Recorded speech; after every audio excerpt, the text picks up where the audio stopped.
Guys, ah, samahan nyo ako maglinis ng bubong ngayon.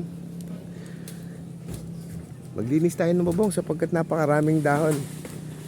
Dahon ng mangga ng kapitbahay.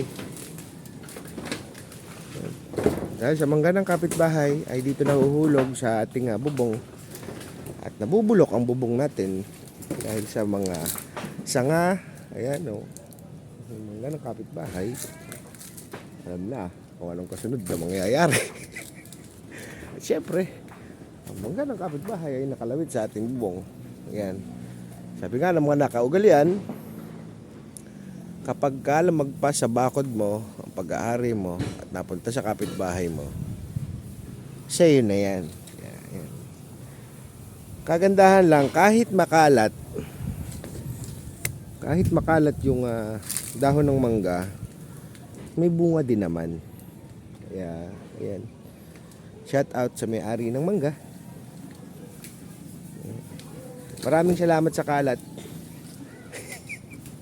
at sa bunga. Tayo ngayon, maglilinis tayo ng bubong. Ayan. Habang naglilinis ng bubong, namamalengke na yung mata natin kung asan yung magulang na mangga.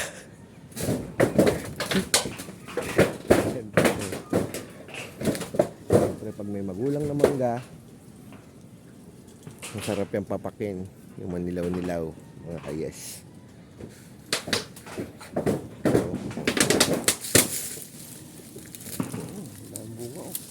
Bubulok lang. Side na kasi siya sa mga kaya side na kasi siya sa yero, kaya ayun. Tendency pag side na bubulok. Crowded na pati.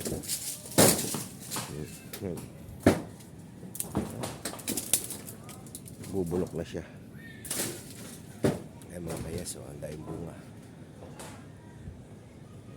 Kahit maraming kalat, importante marami din bunga. Ito po yung ikinukwento ko sa inyo na nung isang vlog natin, ito yung pinaghahandaan natin ng ginawa natin bagoong.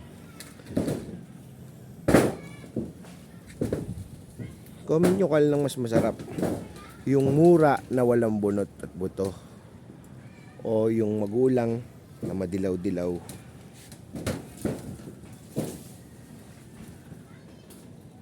Comment nyo na lang kung alin yung masarap.